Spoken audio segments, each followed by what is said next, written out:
This is Abu Dhabi, United Arab Emirates, Stefan Hager. This stopover gives me a few minutes for Bible reading. Let's see what it says in Matthew chapter 5 when Jesus talks about the law.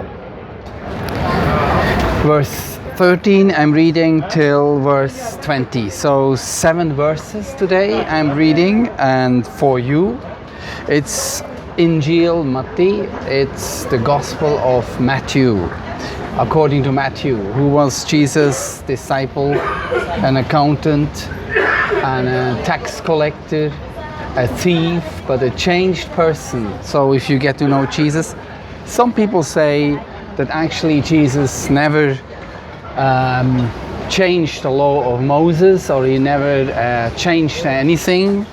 They said it's all a make-up of Paul, who changed everything what Jesus taught and founded Christianity.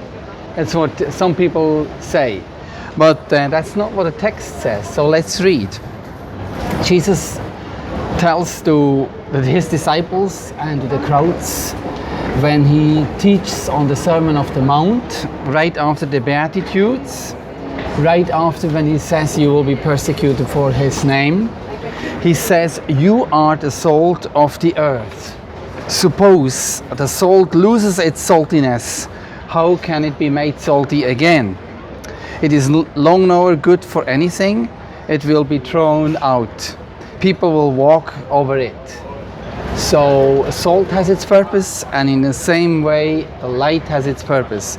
Just like people need to hear the gospel worldwide, including the Arab countries, and also at this airport where hundreds and thousands of people walk each and every day. The passage, it says in verse 14, not just about the airport, but about hidden places, like you are the light of the world. A city on a hill can't be hidden. Also, people do not light a lamp and put it under a bowl. Instead, they put it on its stand. Then it gives light to everyone in the house. In the same way, let your light shine in front of others. Then they will see the good things you do, and they will praise your Father who is in heaven.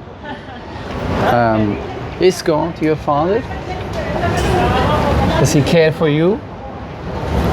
Are you just like him in nature?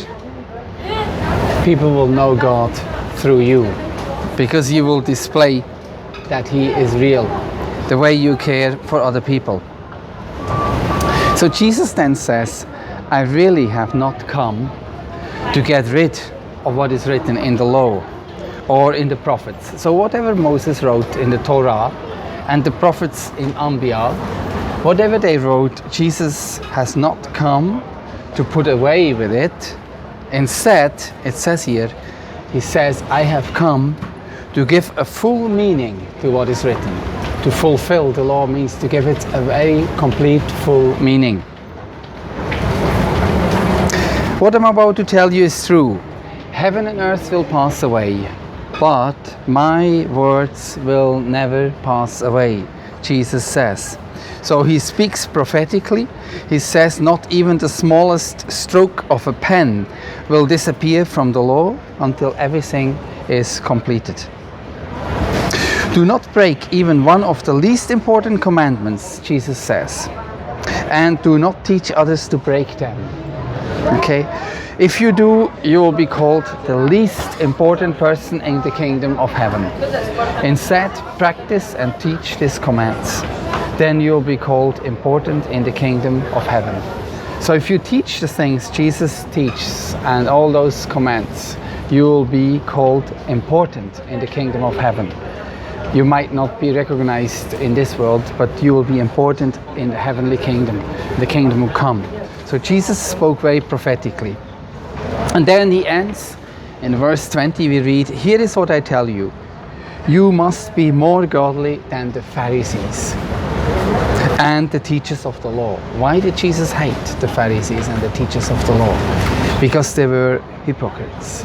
They told people with many rules, to keep rules which they could not keep themselves.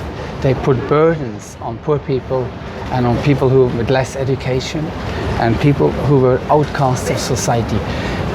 They accused them, they judged them of sin, but they themselves were not pure. It says here, if you are not better than the Pharisees and the teachers of the law and the Jewish people, you will certainly not enter the kingdom of heaven. That's what Jesus said when he talked. And he was very serious about it, and it's the same for you and for me. If we are followers of Jesus Christ, whatever nationality